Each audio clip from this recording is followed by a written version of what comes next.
Continuamos con nuestro estudio sobre la doctrina de Cristo y por fin llegamos al número 6, el yo soy.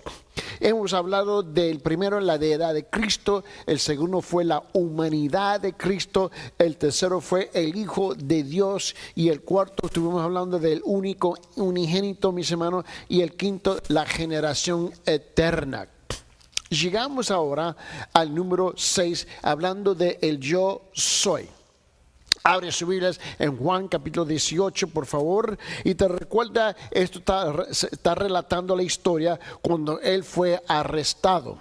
En Juan capítulo 18, y vamos a comenzar con versículo 1. Se encuentra la misma historia, mis hermanos, allá en Mateo capítulo 26, también en Marcos capítulo 4, mis hermanos, y también en San Lucas capítulo 22. Tú tienes cuatro puntos de vista bien distintas del mismo evento. Llegamos al 18 de Juan y comenzando con versículo 1, y el énfasis aquí va a ser versículo 6, pero vamos a comenzar con versículo 1, dice: habiendo dicho estas cosas, salió con sus discípulos al otro lado del torrente de Cedrón, donde había un huerto en el cual entró con sus discípulos. Y también Judas, el que le entregaba, conocía aquel lugar porque muchas veces Jesús se había reunido allí con sus discípulos. Judas, pues, tomando una compañía de soldados y alguaciles de los principales sacerdotes y de los fariseos, fue allí con linternas y antorchas y con armas. Pero Jesús, sabiendo todas las cosas que le habían sobrevenido, se adelantó y le dijo: ¿a quién buscáis? Y le respondieron: a Jesús Nazareno. Jesús le dijo: yo soy. Y estaba también con ellos Judas, y el que le entregaba. Cuando ellos, mis hermanos, cuando les dijo: yo soy, retrocedieron y cayeron a tierra. Volvió pues a preguntarles: ¿a quién buscáis? Ellos dijeron: a Jesús Nazareno. Respondiendo Jesús: os he dicho que yo soy. Pues si buscáis a mí, dejad ir a estos, para que cumpliese aquello que había dicho: de los que me distes no perdí ninguno. ¿Qué es la implicación del yo soy? ¿Cómo es que podemos tratar de dar una explicación en el Evangelio de Juan cuando Jesús dice yo soy? Y lo dice 7 veces, mientras el que revela lo siguiente. Él lo dice 7 veces, note bien. Él dice yo soy. Quiero que usted note bien lo que está diciendo aquí. Él dijo que él era el pan de vida. ¿Te recuerdas? Que él fue el pan de vida.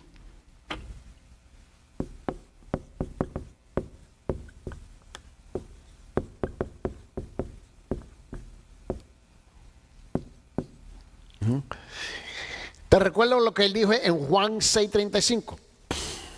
En Juan 6:35.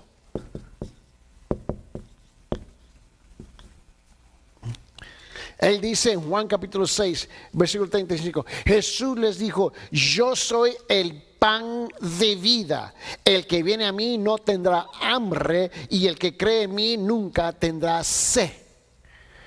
Jesús está declarando continuamente que Él es deidad. Él es Dios. En el segundo, Él dijo que él es la luz del mundo. ¿Te recuerdas? La luz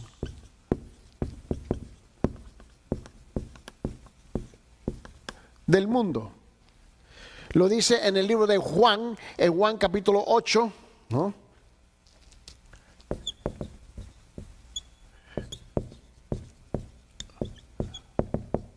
En Juan 8:12, él dice esto.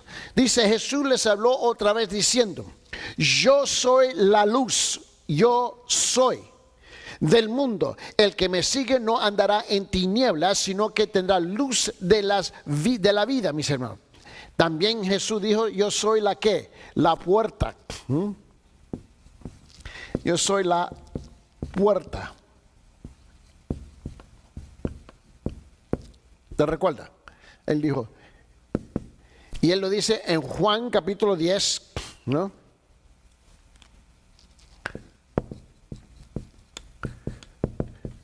Versículo 9. En Juan 10:9 él dice esto. Él dice, yo soy la puerta. Si alguno entra por mí, será salvo.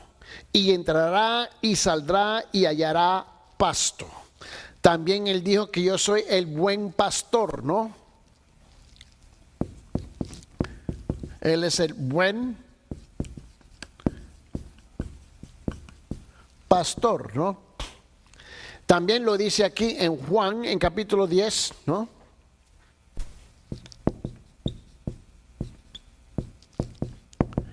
Versículo 11. Él dice, yo soy el buen pastor da su vida por las ovejas. El buen pastor da su vida por las ovejas. Note lo que él está haciendo. Está declarando continuamente, yo soy. Hablando de su deidad, yo soy el Hijo de Dios, Dios el Hijo, yo soy Dios. Por mí viene toda la salvación al mundo. Por mí es la única manera que puede entrar en el reino de Dios. Él también dijo que yo soy la resurrección y la vida. Él dijo que él era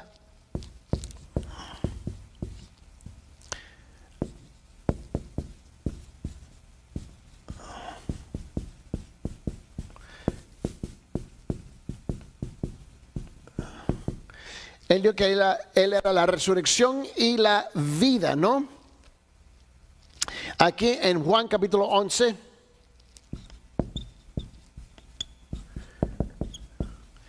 en versículo 25, ¿no?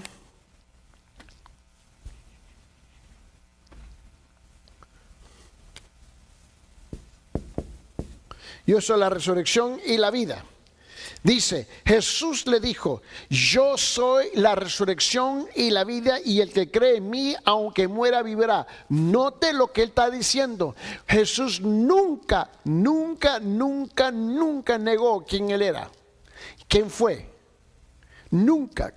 A pesar que hay muchos que enseñan eso, muchos que lo dicen, muchos que andan promulgando una mentira, mis hermanos, Jesús nunca negó su deidad, nunca negó quién él era, y más bien él declara abiertamente quién él es. Yo soy el pan de vida, yo soy la luz del mundo, yo soy la puerta, yo soy el buen pastor, yo soy la resurrección y la vida. Él también dijo que él era el camino, la verdad y la vida, ¿no?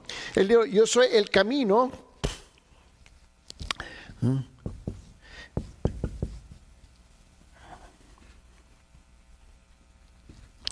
Dice el camino, ¿no? Dice la verdad y la vida.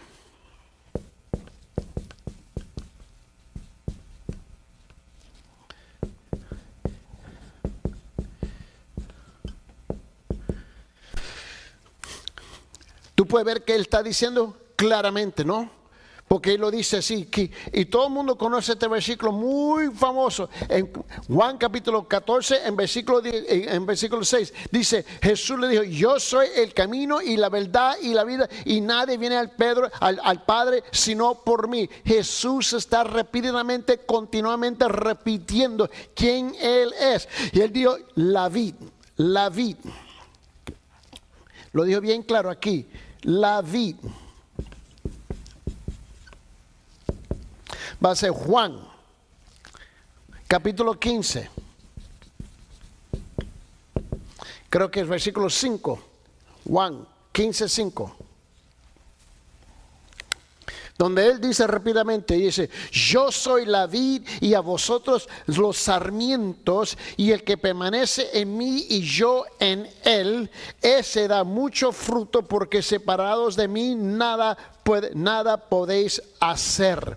Repetidamente Él está declarando: yo soy Dios, yo soy Dios, yo soy Dios, yo soy Dios, yo soy Dios, yo soy Dios, yo soy Dios. Yo soy el pan de la vida, Dios. La luz del mundo, Dios. La puerta, ¿ves? Entrar a la salvación, Dios. El buen pastor, ¿ves? Dios. La resurrección y la vida, Dios. El camino, la verdad y la vida, Dios. La vid, Dios. Todo es de Él. Por esa razón es importantísimo, mis hermanos. No tenemos el lujo de decir: yo creo en Dios, pero no estoy muy seguro de Jesús. ¿Cuántas veces hemos ido nosotros evangelizando? Estamos evangelizando y hablando con las personas y siempre me resulta algo bien raro, porque los escucho ahora. Yo no sé cómo es que llegan ellos a decir lo que dicen, pero lo dicen muchas veces. No digo que son todos, porque sería injusto. Pero muchos que me dicen y me han dicho que ellos son católicos romanos, me han dicho: sí, yo creo en Dios, pero yo creo más en la María, en los santos y que lo otro, porque no estoy muy seguro de la cosa de Jesús. Pues sabe que, mis hermanos, Jesús está declarando, si estamos leyendo la misma Biblia, si es que estamos leyendo la misma Biblia, mis hermanos, Él está declarando de quién Él es. Él es la luz, el mundo, la puerta, mis hermanos, el buen pastor, la resurrección, el camino, la verdad, el vid. Él es toda esas cosas. Mira, su uso de esta frase, el yo soy, el uso de esta frase, mis hermanos, sin completar, mis hermanos, la afirmación demuestra su identidad con Yahweh, Jehová, Yahweh, en el Antiguo Testamento, lo cual fue revelado a Moisés. De primero, cuando dijo: yo soy el que yo soy. Eso es lo que tenemos que comprender, ¿ves? Lo que estaba, mis hermanos, escondido en el Antiguo Testamento, ahora es hallado en el Nuevo Testamento. ¿Ves? Lo que estaba, mis hermanos, escondido en el Antiguo Testamento, ahora está revelado en el Nuevo Testamento. Note bien, miren lo que dice la palabra del Señor en Juan, ¿no? Vamos a ponerlo aquí en Juan, vamos a ponerlo así. En Juan 4:26. En Juan 4:26 dice: Jesús le dijo: yo soy el que hablo contigo. Yo soy el que habla contigo. Yo soy. ¿Te recuerdo cuando Moisés tuvo el encuentro con Jehová Dios? Ahora Jesús, el Dios, le dice en Juan 8:24 también. En Juan 8:24 también dice esto. Él dice: por eso dije que moriréis en vuestros pecados, porque si no creéis que yo soy, moriréis en vuestros pecados. Otra vez en Juan 18. Mira, Juan 18 de versículo 5 al 8. Juan 18 de versículo 5 al 8. Mira cómo lo dice así. Él dice: ellos le respondieron a Jesús el Nazareno y les dijo: yo soy. Y Judas, el que entregaba, estaba con ellos. Y cuando él les dijo: yo soy, retrocedieron, ¿no? Y cayeron a tierra.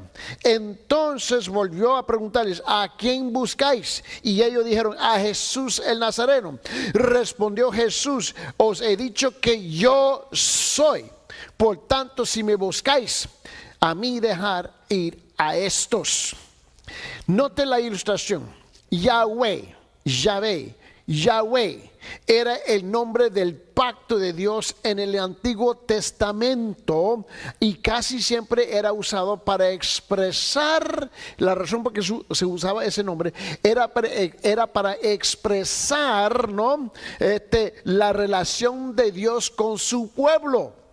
Jesús tomó sobre sí carne, mis hermanos, tomó sobre sí su carne humana. ¿Para qué? Para que Él pudiera traer la humanidad, para que Él pudiera traer a la humanidad, mis hermanos, hacia una relación para siempre con Dios. Por esa razón, cuando él dijo Yahweh, Yahvé, mis hermanos, es el término en cuanto todo mundo en esa época conocían, cuando se hablaba de Yahvé, que Dios tenía una relación específica con su pueblo. Era con su pueblo.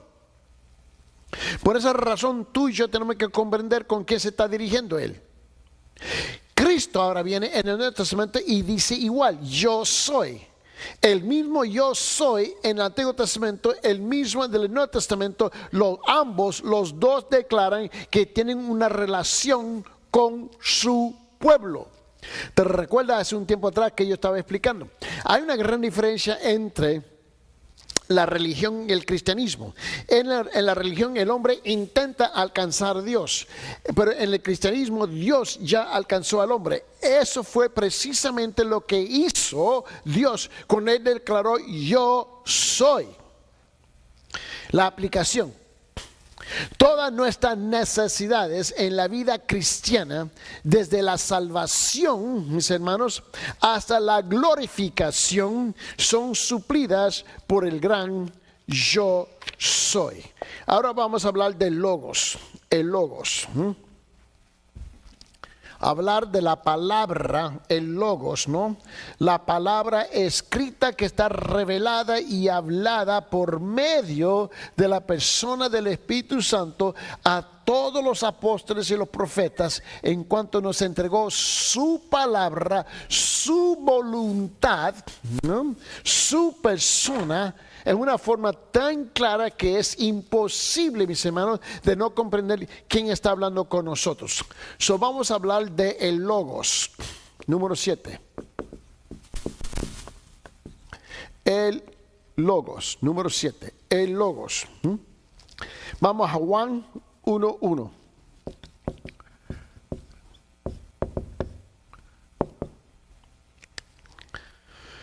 Mira bien lo que dice la palabra. Dice, en el principio existía el verbo, ¿no?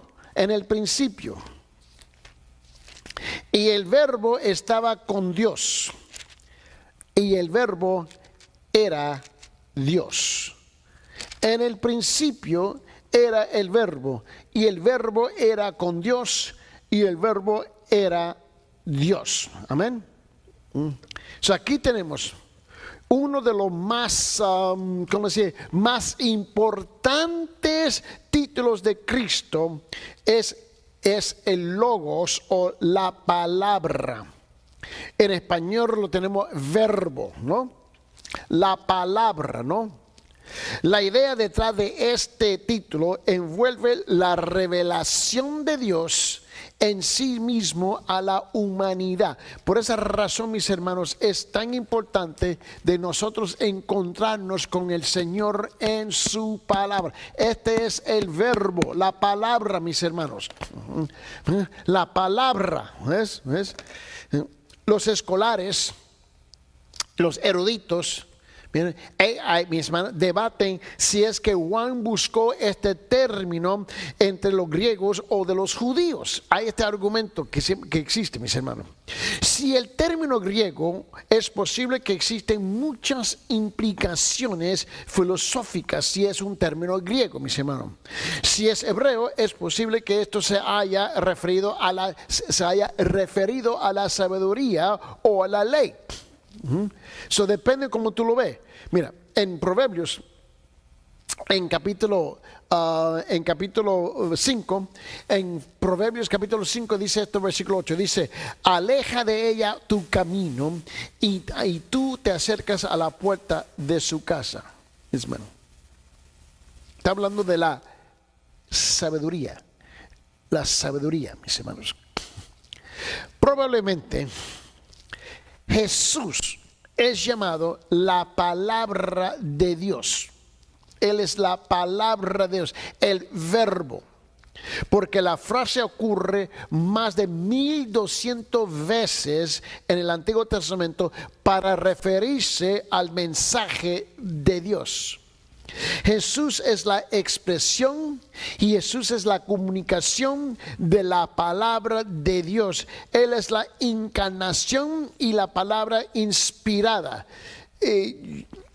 Yo creo que este es el concepto, aunque aparezca sencilla, y es sencillo, es bien difícil porque hay mucha gente dentro de las iglesias que, a pesar que dicen que son cristianos, son regenerados, han sido nacidos de nuevo, están llenos del Espíritu Santo, etcétera, etcétera, etcétera, etcétera, etcétera, mis hermanos, pero nunca abren la Biblia, nunca abren la palabra. Yo me quedo confundido. ¿Qué tipo de relación tienen con el Dios? Porque no puede ser. No puede ser. Vamos a ver. El logos es la palabra. La palabra es la expresión del Padre Celestial, a quien Jesús representa en todas las escrituras. Él representa la palabra hablada del Padre. Él es la expresión del Padre. Él es la palabra que se relaciona con el ser humano para comunicar la voluntad y el deseo del Padre Celestial.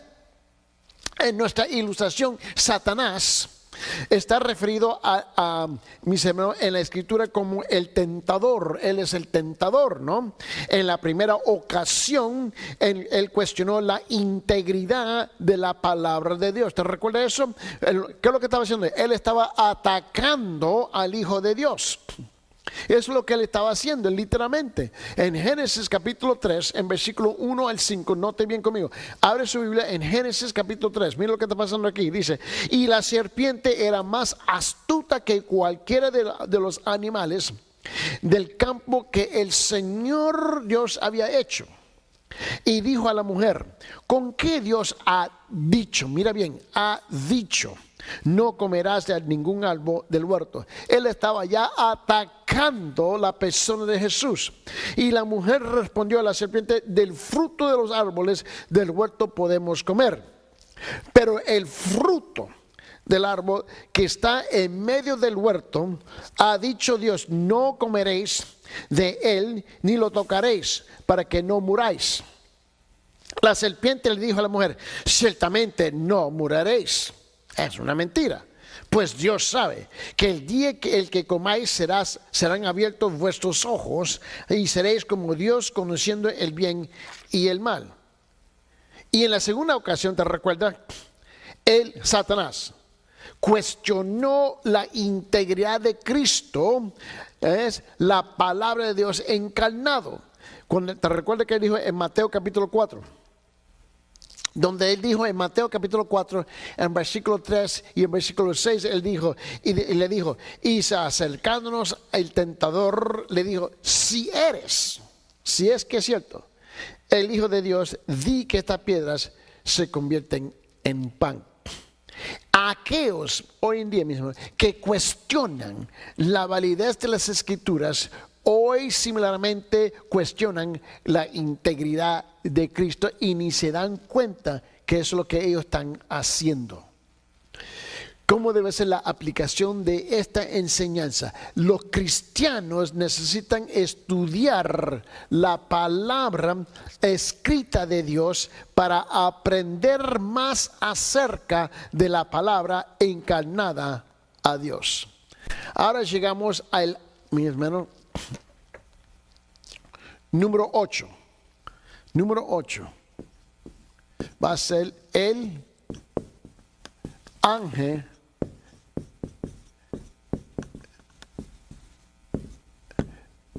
del Señor. El ángel del Señor. Y eso vamos en Génesis capítulo 16.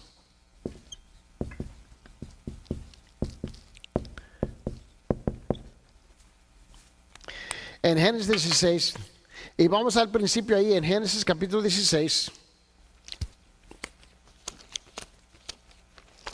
en versículo 7, y tú te recuerdas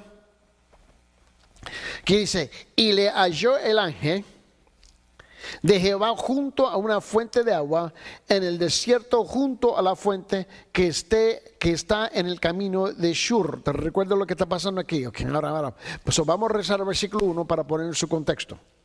Sarai, mujer de Abraham, no le daba hijos y ella tenía una sierva egipcia que se llamaba Agar. Dios dijo entonces a Sarai a Abraham: ya ves que Jehová me ha hecho estéril, te ruego pues que te llegues a mi sierva, quizás tendré hijos de ella. Y atendió Abraham al ruego de Sarai. Y Sarai, mujer de Abraham, tomó a Agar, su sierva egipcia, al cabo de 10 años que había habitado Abraham en la tierra de Canaán, y le dio por mujer a Abraham su marido. Y él se llegó a Agar, la cual concibió, y cuando vio que había concebido, miraba con desprecio a su señora. Entonces Sarai dijo a Abraham: mi afrenta sea sobre ti, yo te di mi sierva por mujer, y viéndose encinta me mira con desprecio. Juzgue Jehová entre tú y yo. Y respondió Abraham a Sarai: he aquí tu sierva está en tu mano, haz con ella lo que bien te parezca. Y como Sarai la afligía, ella huyó de su presencia. Y la halló el ángel de Jehová junto a una fuente de agua en el desierto, junto a la fuente que está en el camino de Shur. El ángel del Señor va detrás de ¿quién? De Agar, ¿no? Y le dijo a Agar, sierva de Sarai: ¿de dónde vienes tú y a dónde vas? Y ella respondió: huyo delante de Sarai mi señora. Yo le dije al Señor de Jehová, vuelve, y respondió, y le dijo el Señor, le dijo el ángel de Jehová: vuélvete a tu señora y ponte sumisa bajo su mano. Y le dijo también el ángel de Jehová: multiplicaré tanto tu descendencia, porque no podría ser contada a causa de la multitud. Tú puedes ver que el Señor, aquí el ángel está hablando del Señor. El Señor viene y le habla, porque es la palabra que está hablando ahora. Él es el verbo, ¿no? El ángel del Señor aquí, el ángel es identificado, es un ángel identificado como el ángel del Señor. Estamos hablando del Señor, estamos hablando de Jesús aquí. Y así que fue que está hablando. En Génesis capítulo 21, tú puedes ver que es el ángel de Dios. Otra vez, hablando de la persona, la segunda persona de la Trinidad. Aquí lo encontramos en Génesis capítulo 21, en versículo 17. Dice esto, y oyó Dios la voz del muchacho que lloraba, y el ángel de Dios llamó a Agar desde el cielo y le dijo: ¿qué tienes, Agar? No temas, porque Dios ha oído la voz del muchacho en donde está. Aquí lo tenemos, mis hermanos. Tú puedes ver. Aquí tenemos el ángel del Señor, tenemos el ángel de Dios.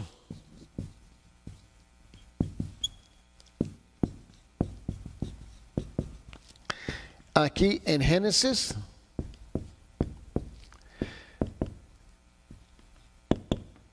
capítulo 21, en versículo 17,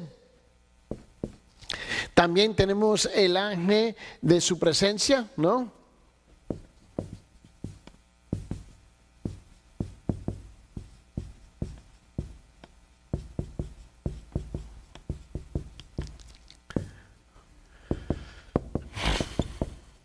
Isaías, vamos al libro de Isaías en capítulo 63. Tú puedes ver aquí donde él dice en Isaías 63, 9, hablando del ángel de su presencia: en todas sus angustias él fue afligido, y el ángel de su presencia los salvó, y su amor y en su compasión los redimió. Lo levantó y lo sostuvo todos los días de antaño. También lo tenemos como el mensajero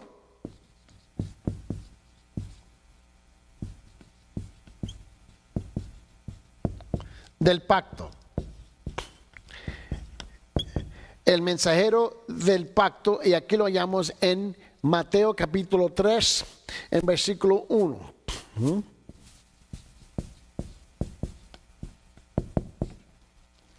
Aquí él sirve como el mensajero del pacto. Dice esto, les apareció a varias personas, ¿no? Dice, y en aquellos días llegó Juan el Bautista predicando en el desierto de Judea diciendo.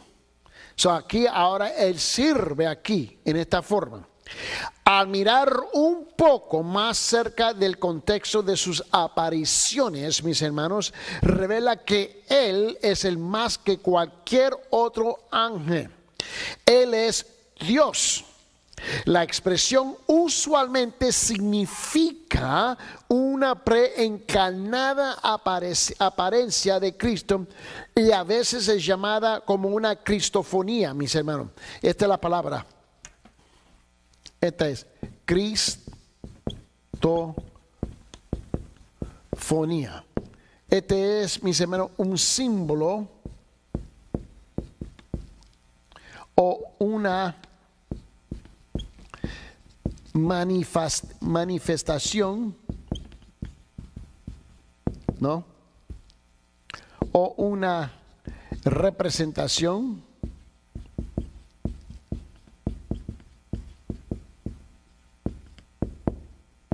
o una representación.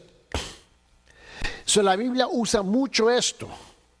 Por esa razón tenemos que entender en qué contexto está utilizando la palabra del Señor. Aquí esto se llama una cristofonía, mis hermanos, que significa la manifestación visible o corporal de Dios el Hijo antes de su encarnación, ¿no? Las cristofonías, mis hermanos, esto fue antes que Cristo llega a la tierra. ¿Ves?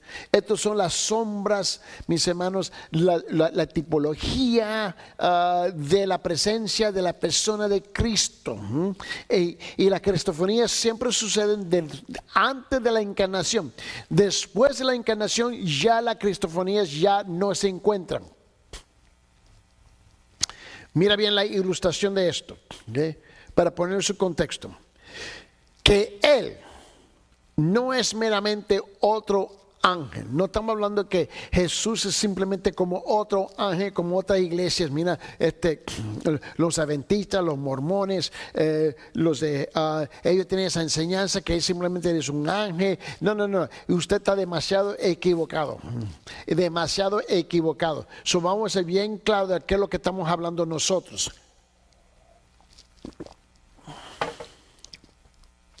En Génesis, en capítulo 16, yo creo que tú veas conmigo las manifestaciones del Señor, ¿no?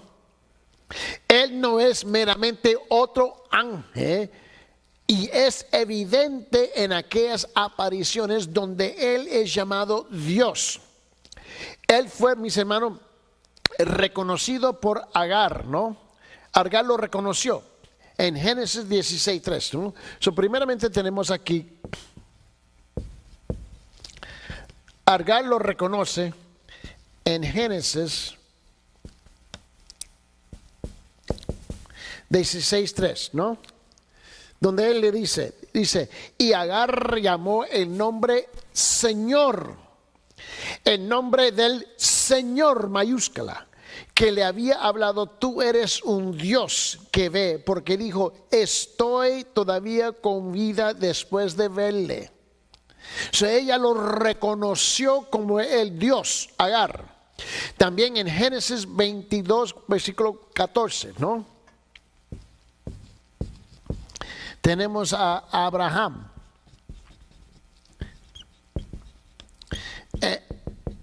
22:14, donde dice, y llamó a Abraham a aquel lugar, el nombre del Señor proveerá, como si hasta hoy el monte del Señor se proveerá. Ahora él es reconocido como Dios por parte de Abraham. Moisés también, con él tuvo un encuentro. Va a ser en Éxodo capítulo 3, versículo 14, ¿no? En Éxodo capítulo 3, en versículo 14 dice, donde Moisés dijo, y dijo Moisés, yo soy el que yo soy, y añadió, así dirá a los hijos de Israel, yo soy, me ha enviado a vosotros. ¿Te recuerdas de Gedeón? Gedeón, ¿no? Número 4, ¿no?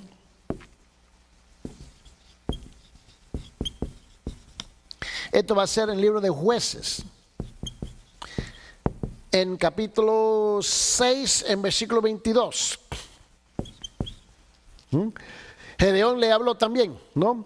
Y dice, a ver, Gedeón, que era el ángel del Señor, dijo, ay de mí, Señor Dios, porque ahora he visto al ángel del Señor cara a cara, ¿no? Estamos hablando de Gedeón aquí, ¿no? Mira el siguiente, número 5, ¿ves? Manoa, ¿te recuerdas de Manoa?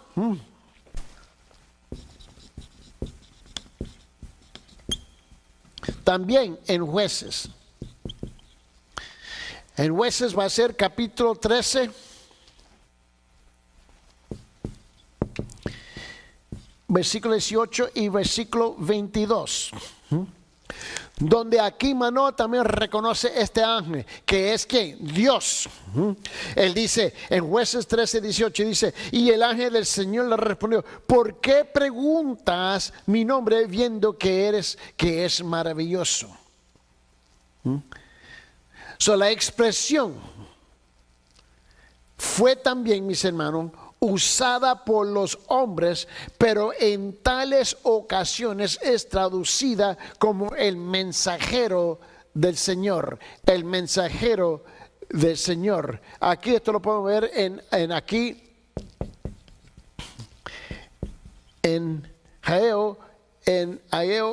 va a ser capítulo 1, versículo 13.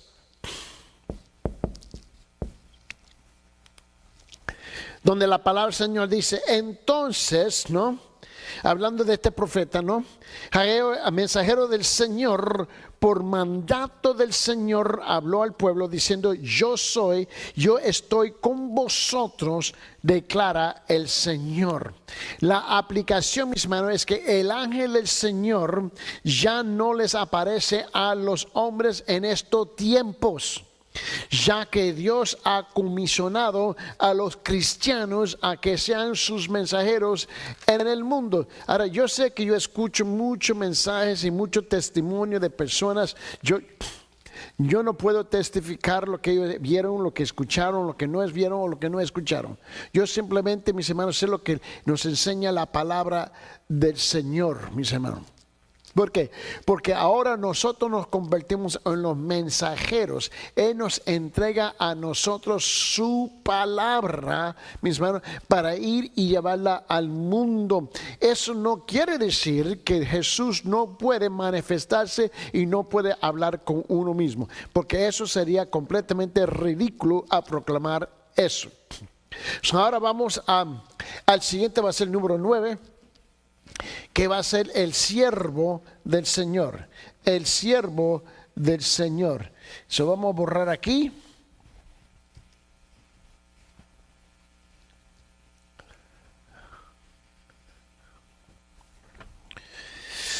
Y aquí vamos al siervo del Señor. Va a ser el número 9.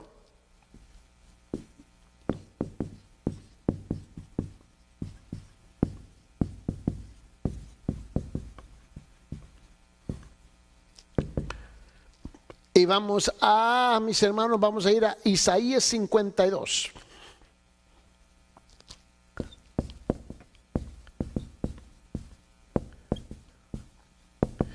Y va a ser versículo 12 o 13. 13. El siervo del Señor. En Isaías 52.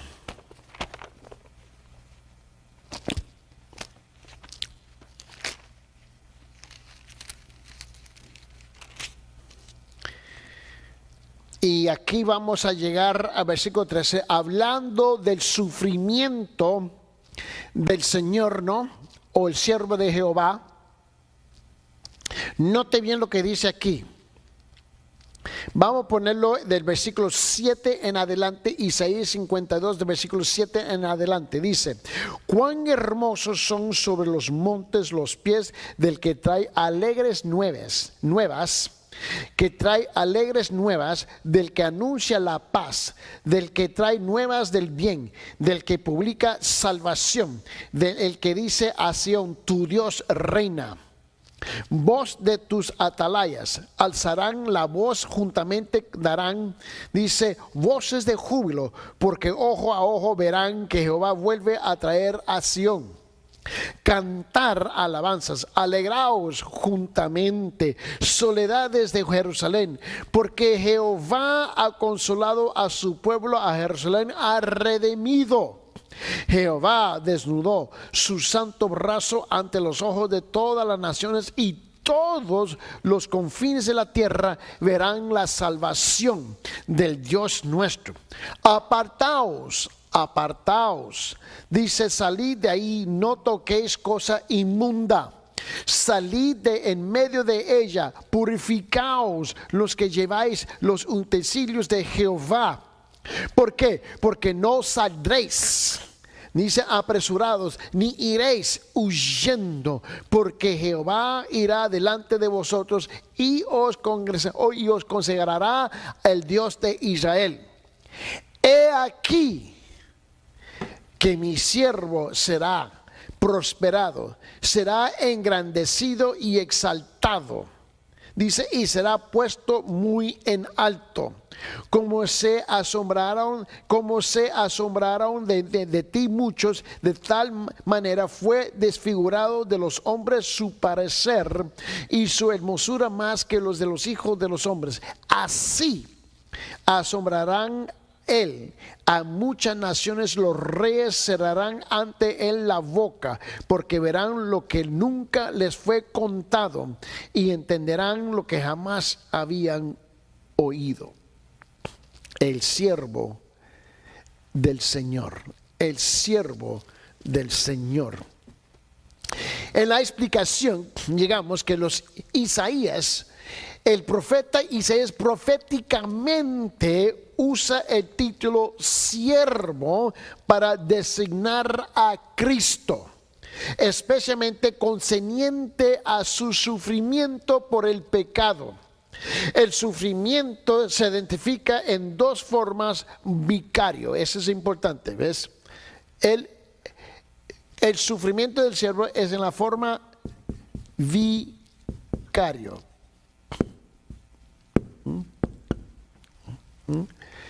Es en nuestro lugar.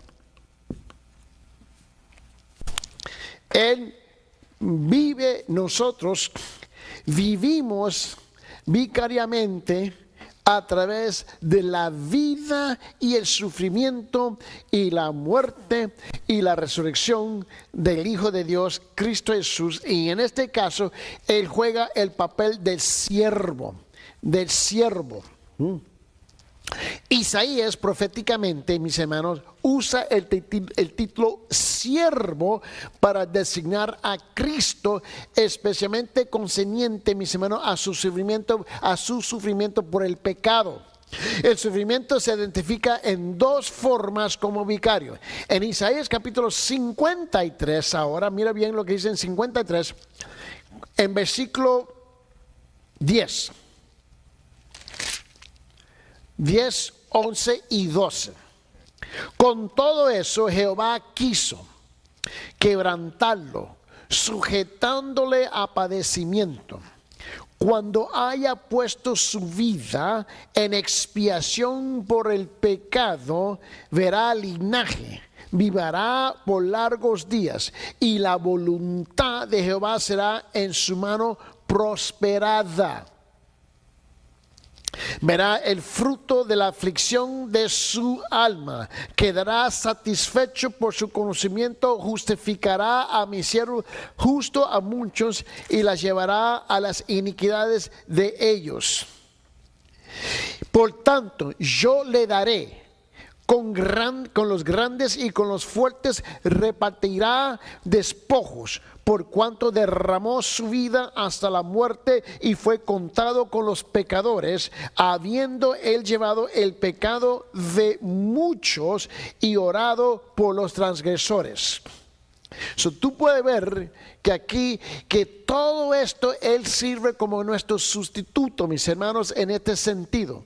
El título, siervo del Señor, enfatiza, mis hermanos, la fiel obediencia de Cristo al Padre durante su ministerio en la tierra. Igual debe ser con nosotros, porque dice la Biblia en el Nuevo Testamento en Juan capítulo 5, donde dice en versículo 19, dice, respondiendo Jesús, entonces Jesús dice, y les digo, de cierto os digo, no puede el Hijo hacer nada por sí mismo, sino lo que ve hacer al Padre. ¿Por qué? Porque todo lo que el Padre hace, también lo hace el Hijo igualmente. Tú puedes ver que los pasajes aquí de Isaías acerca del siervo eran uno de los textos claves usados en predicar los evangelios a la iglesia primitiva cristiana. Tú te recuerdas en el mensaje en el libro de los Hechos, en Hechos capítulo 8, en versículos 32, 33, 34, 35, donde él dice, el pasaje de la escritura en Hechos capítulo 8, dice, el pasaje de la escritura fue llevado como cordero mudo delante del que lo trasquila, así no abrió su boca. En su humillación no se le hizo justicia, mas su generación, ¿quién la contará? Dice, ¿por qué? Porque fue quitada de la tierra su vida. Respondiendo el eunuco, dijo a Felipe, te ruego que me digas, ¿de quién dices el profeta esto? ¿De sí mismo o de algún otro? Entonces Felipe, abriendo su boca y comenzando desde esta escritura, él le anunció el evangelio de Jesús, el siervo. Ese título juega un papel tan importante en la obra redentora porque él fue obediente hasta la muerte, hasta la muerte. En nuestra ilustración en el Nuevo Testamento, los cristianos se describen a sí mismos como los siervos de Dios y del Señor Jesucristo. Este título transmitía sus deseos de depender sobre y completamente obedecer a Dios. Por esa razón dice Santiago en capítulo 1, en versículo 1, donde él dice, Santiago, siervo de Dios y del Señor Jesucristo, a las 12 tribus que están en la dispersión, salud. Él se está dirigiendo a todos los creyentes que somos obedientes hasta la muerte con el Señor Jesucristo. ¿Cuál debe ser la aplicación para nosotros? Bueno, los cristianos de hoy en día deben también surgir el ejemplo del sufrido siervo del Señor, quien obedeció hasta la voluntad de Dios aun cuando esto fue momentáneamente visto como injusto. Pero fue obediente. En 1 de Pedro dice esto la palabra del Señor en capítulo 2, en versículos 21, 22 y 23. 1 de Pedro capítulo 2, de versículo 21 hasta 23 dice lo siguiente, dice, pues para estos fuisteis llamados, porque también Cristo padeció por nosotros, dejándonos ¿qué? Un ejemplo para que sigáis sus pisadas, el cual nos hizo pecado, ni se halló engaño en su boca. Mis hermanos, dice, quien cuando le maldecían, no respondía con maldición, cuando padecía, no amenazaba, sino que encomendaba a la causa al que juzga justamente. Muy bien, vamos al siguiente. Cristo en el tabernáculo. Cristo en el tabernáculo. Este va a ser el número 10.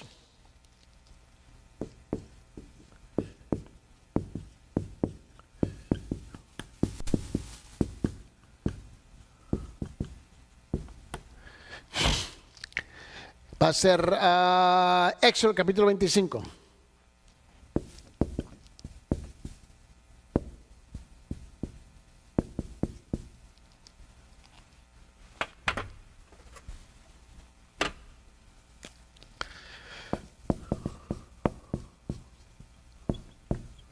Creo que es creo que es versículo 8, sí, versículo 8. En Éxodo capítulo 25, vamos ahí por favor.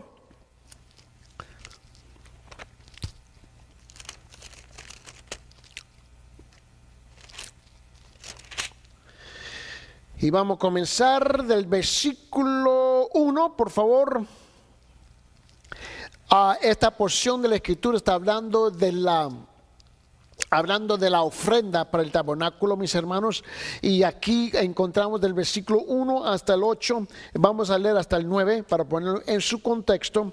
Dice: Jehová habló a Moisés diciendo: di a los hijos de Israel que tomen para mí ofrenda de todo varón, que la diré de su voluntad. De corazón tomaréis mi ofrenda.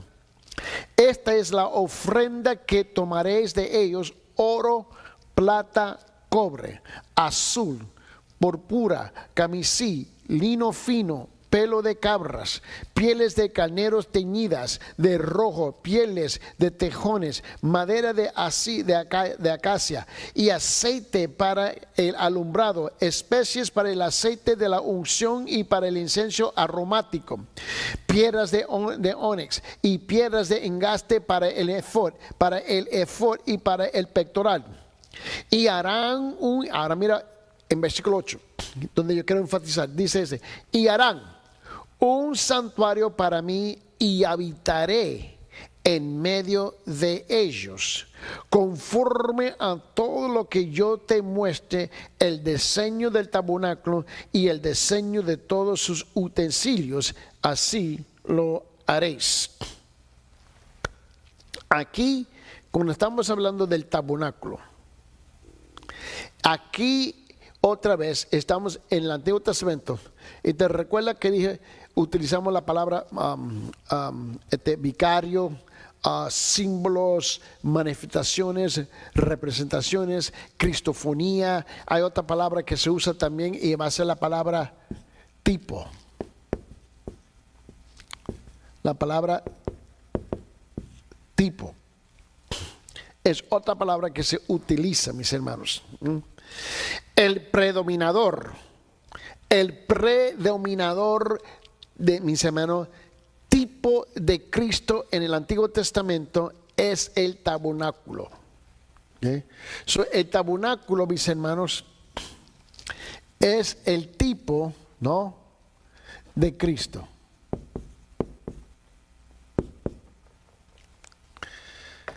El tipo de Cristo. Este es el predominador, mis hermanos, tipo de Cristo en el Antiguo Testamento es el tabernáculo.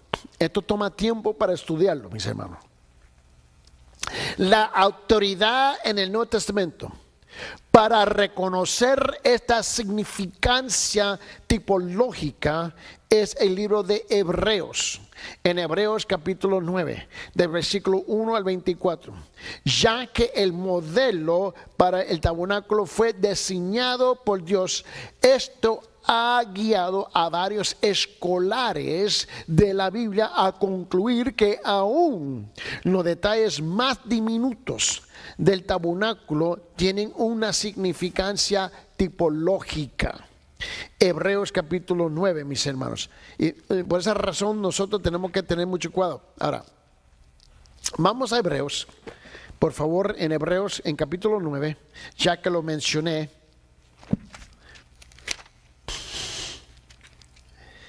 Y vamos a leerlo en su contexto, por favor, en Hebreos capítulo 9.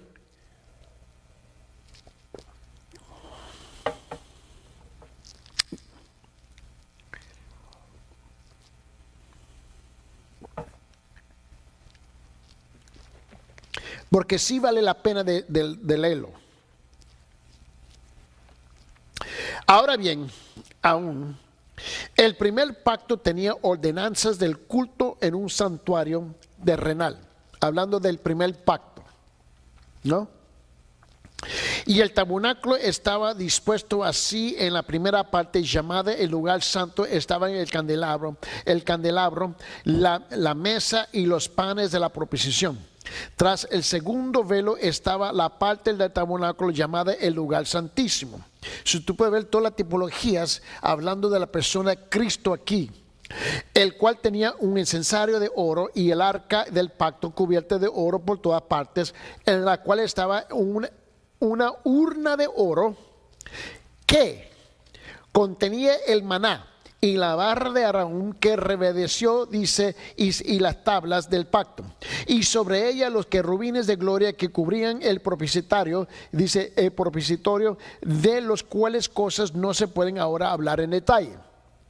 Y así dispuestas estas cosas, en la primera parte del tabernáculo entran los sacerdotes continuamente para cumplir los oficios del culto, pero en la segunda parte solo el sumo sacerdote una vez al año, no sin sangre, la cual ofrece por sí mismo y por los pecados de la ignorancia del pueblo, dando el Espíritu Santo a entender con esto que aún no se había manifestado el camino al lugar santísimo, entre tanto que la primera parte del tabernáculo estuviese en pie, lo cual es símbolo para el tiempo presente, según el cual se presentan ofrendas y sacrificios que no pueden hacer perfecto en cuanto a la conciencia al que practica ese oculto, ya que consiste solo de